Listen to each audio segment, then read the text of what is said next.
Okay guys, not sure if you remember 2 videos ago, I was doing something to Purple Nightmare and I also kind of cut abruptly saying I blew up the Minarelli. The last video you saw was me riding the Minarelli, and this video is right after that video. We pick up right where I left off. Purple Nightmare, as you can see, and it has the Minarelli on it, and we got to take it off. Why? Well, I blew it up.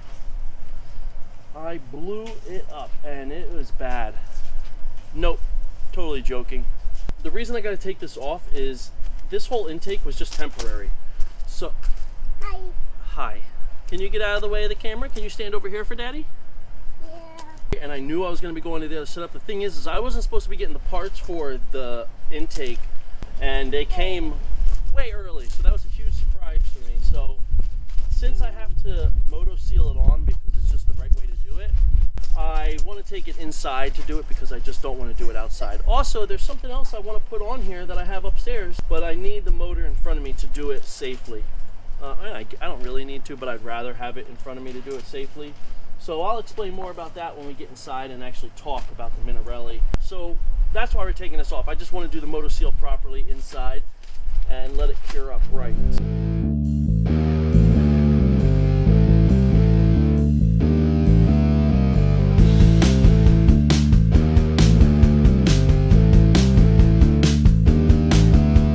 We have the Minarelli on the operation table. Here she is. So why do we have this on the operation table? It was running perfect. Honestly, it was running really nice. I got the carburetor pretty much lined out and tuned up really nice. It fit on the bike great. I mean, you really couldn't ask for anything more. So I figured, let's take it apart. The main reason is when I built this, I did not plan this carburetor to stay on here with this reed. I wanted to put a factory reed in here. So that's what our goal is. We're gonna take all this off, even though this was really on here good. I think when we do it this time, we're probably gonna try to fit up the other exhaust. This exhaust is working, but it has a lot of holes from where my welds are. I'm not a good welder. I could really use some help with that. And while we're at it, I also wanted to put on this head. I bought this head for this motor a long while ago. I didn't want to use it because the squish band, which is this line, not the silver line, that's where the gasket meets. Okay, so this line right here, that's right below, right below the squish band, right above it in this picture. Now my finger's touching, that's the squish band. Well, that is like in the middle of the piston, and the actual piston itself comes all the way out to here.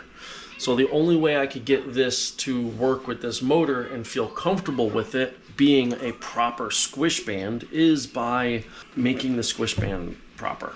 All right guys, so we are all broken down, and I just want to give you a quick rundown so you can see exactly what everything looks like. I did find one major problem, and it is very unfortunate, but also nothing we can do about it. Real quick, I'll show you this. And this is how I noticed, well, I noticed the problem when I first took it apart, but I found the reason when I looked at this closely. So if you look right here, can you see the chatter marks? See all right in here? All these like little dings and chatter marks. And then I looked at the piston, and right here you can see tiny little dings. Something got inside the motor. Luckily, something that was extremely small, and it must have cleared itself out. First thing I looked at when I saw that, I was like, okay, so something's wrong with the piston, one of the thing, nothing, and there's no gouging in the piston. The piston, I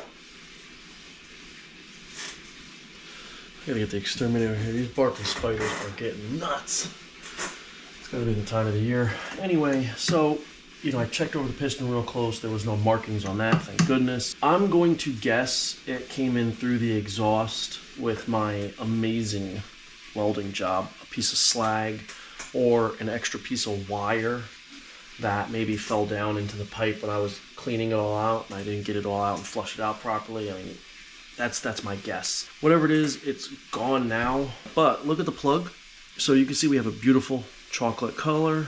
It looks really good to me. I mean, it all looks really good. I'm really happy with the way everything seems to have come out. Now, I had a lot of people say, hey, you should have cut off the transfer walls. If I saw a need for it, I would have, or since it's apart, I would now. But I really don't see the purpose or reason. Everyone says, cut off the transfer walls down to here, okay, down to the base of the cylinder. So then you have about no transfer wall down to about there, let's say. What good does that do you? It's still directing the flow, because by the time this comes on its downward stroke, the skirt, literally, the part that's cut out is literally starting to match up with your transfers and is now almost to that point. And by the time it gets down, it goes level with this. All it's doing is the transfer walls on the piston would then take up the skirt on it. I don't see the benefit. You're still going to have the same exact flow in and whatnot. So it really makes no sense to me. The piston, I see no issues. Normal wear all the way around. Normal scuffing. The only thing that I see that is a little concerning is at the bottom. It's shiny on both sides, which shows me the piston is rocking in the cylinder, which I am not super worried about. Now, mind you, I don't have a lot of miles on this. Honestly, I'm super happy. This thing went together really well. I took my time with it and it looked perfecto. Now, I think we were introducing quite a few air leaks with the exhaust because of my premium welding. So we're gonna try to remedy that when we put it back together. So the goal here is we're gonna make this cylinder head fit on top of here. So you can see a purple line and you can see a green line, okay? The purple line is how the diameter of the head gasket. The green line is the diameter of the cylinder. So I'm gonna go to the green line, try to be on the outside edge of the green line, but not go as far as the purple line. And what I'm gonna do is I'm basically, the part that you see that's shiny up to the black, where that is, I'm basically gonna make that the new squish band, because that would then equal this, and then I could have a much nicer, bigger cooling head on top of the motor, which will be premium. And I got a black one because Purple Nightmare is black and purple, and I think that would look great together. Other than that, everything is great. I am really happy with the way this thing all came out and went together. I don't know what else to say about it. We'll get on this tomorrow. We're gonna finish cleaning it apart. I was almost tempted to break it all the way down just to make sure the piece came out, but I could tell that the piece of metal, whatever it was, probably the welding wire, thin, tiny little piece, whatever it was, it went in and out quick, but it had to be steel because of how dented it is. Aluminum usually wouldn't dent it like that. It would just get chewed up because everything else is about the same, and then it's such a small piece that it would hold more heat and it would just disintegrate, but steel would definitely do that. All right, so I got my disc ready and my little mini angle grinder. We are gonna start working on cutting the proper squish band for this head to work on the Minarelli. Let you see what it looks like when we're done.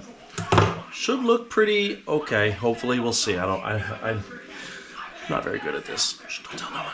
All right, I just wanted to give you a little look-see on, you know, what we're doing. So all I do is I take the grinder and I just hold it at an angle like this, and I just bring it around. I basically just use one edge all the way around, and all I'm really doing then at that point is turning the squish band that I want into the squish band that was already there. So you see the black that's in there right now, all that black right there, this black right here. This right to where my nail was, that was the original squish band. So I'm knocking down the edge and bringing it down. So I know, for instance, the black is all gone. I got a little bit more here to do because this is a good squish band radius, but I just need it bigger. So that's all I gotta keep doing. I gotta bring it here, I gotta actually spin it. I spin it every flat. I keep putting it in so I can just work like a quarter of it at a time. I have to switch out my disc. I gotta make another disc. Because I only use the edge, you can see I'm already down here. So I have nothing left on the edge. So to me, that's completely trashed.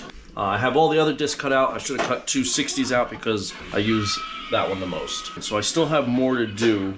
I want to make sure that I have the proper dome shape. I put the piston down flat inside where I'm going, and you can see it pinches the edge, meaning the edge here pinches right here on the line where I'm working, right up to the edge of the dome that I'm making, all the way around. You see how it pinches, but then this is just Play-Doh, so you know what I'm working with. So you can see that the Play-Doh is pinched here, and then it's darker here, so it's light and see-through here, and then thicker Play-Doh here.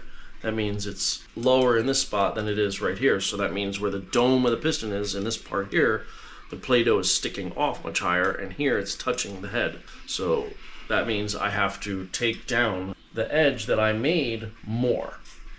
So that's what I'm gonna do.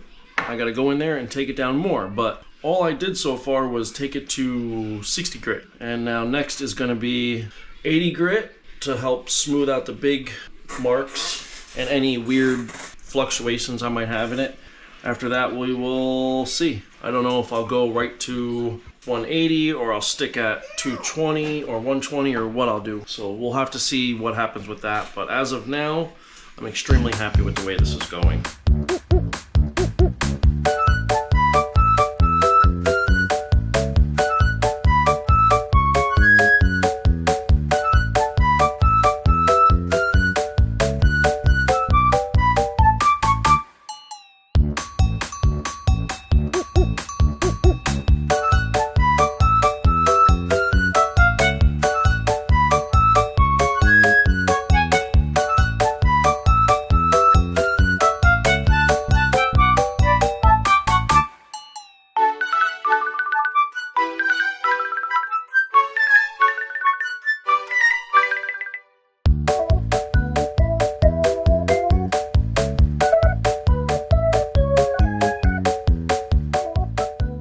I showed you on the slow-mo, the time lapse, me going through it and how I go about doing it. But the more I do it, which this is the 4th time I've done a squish band, but this is only the 2nd time I've ever done a domed squish band.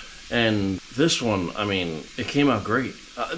The more you do anything, the better you're going to get at it. And I think it's quite apparent that I have gotten a little bit better at it. I'm just going to do my best, because the better I do, the better I can show you, and the more you could do yourself, because that's what it all comes down to. We all do this together and have fun. Alright guys, so it looks like we have the head torqued down. I have the squish band set. I have everything just about perfection. And this is the squish. I measured it at 0.72. It is symmetrical also, all the way around. You can see it's a nice straight line. It's not like thinner here and thicker here. The squish band is perfect shape for the dome. Yes, it's kind of time intensive, but it is, I don't know, it's worth it, because like, look at, now we have literally pretty much the cheapest head I could get. So I think this was like 25 bucks. That's got great surface area, and it's aluminum to radiate the heat and dissipate the heat very well, as opposed to paying a lot of money for one with a proper squish band and a much better dome and all that nonsense. And I was able to get a much nicer looking head. So we went from that bad boy to this bad boy. I mean, look at the size difference. It's huge. The amount of surface area we're gonna get for cooling is unbelievable, and it just looks great all in all.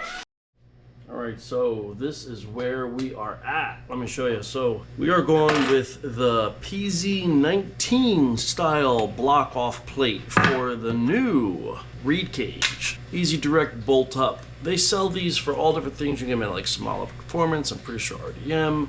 You can get them online. You can get it, there's one by Olean, the people that make the YD100.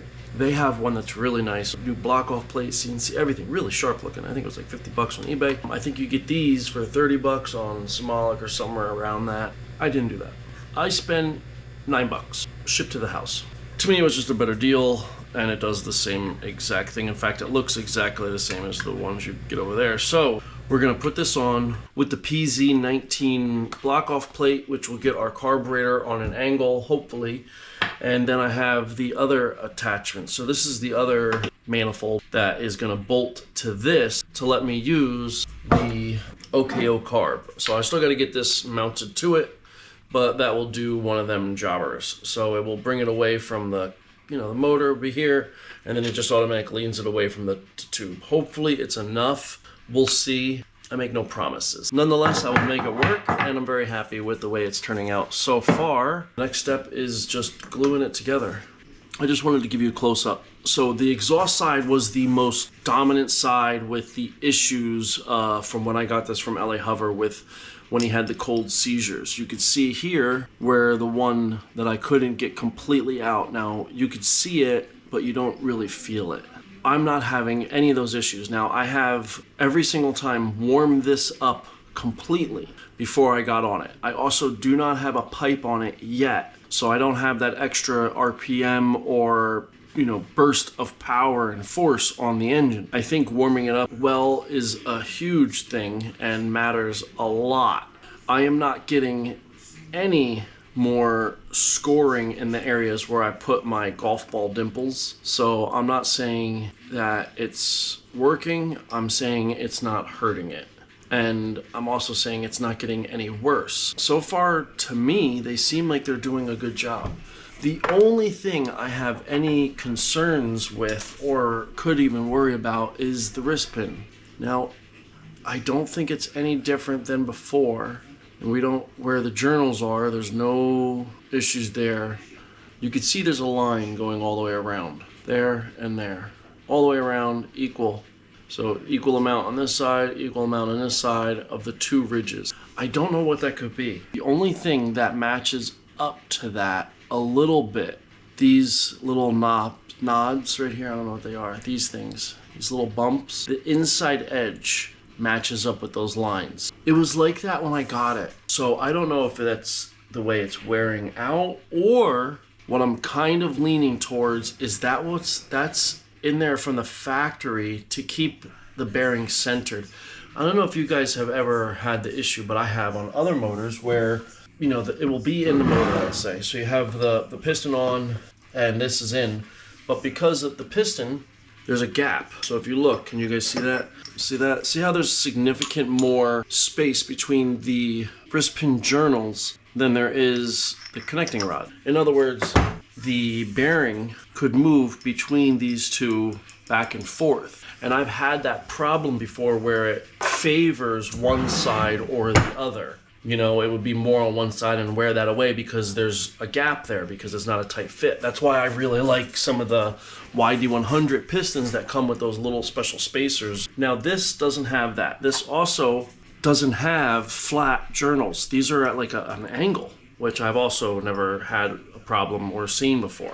Not a problem. I've never seen that before. So it would be hard to put a spacer in there anyway because you already don't have a flat surface to play with. So the only thing I can come up with is, since those lines that you see there, they match up with the inside of these bumps. And because those bumps are obviously on the inside also, because they go all the way through, I'm thinking what that does is that keeps it centered. And if that's true, then that's awesome. I'm not going to do anything to try to negate it or change it. I'm just going to leave it as is because it has been running really, really well. Like, really well. The only thing I could think is that's from the factory. I gotta be honest, I didn't look close enough to pay attention. I did notice that there was some wear, and I did think to myself, I was thinking about replacing the wrist pin because it had a little bit of what looked like wear to me. I'm thinking it's just not wear. I'm thinking that's from the factory, or if it is wear, it's designed to wear like that. So I don't know. We'll keep an eye on it. Be mindful. If you guys have noticed that, if you guys have a Minarelli build like Keegan or a couple of Mitch, and you have noticed that or could see that, let me know what you guys see, or even build break Mark, I think, maybe. I'm not sure. I can't remember.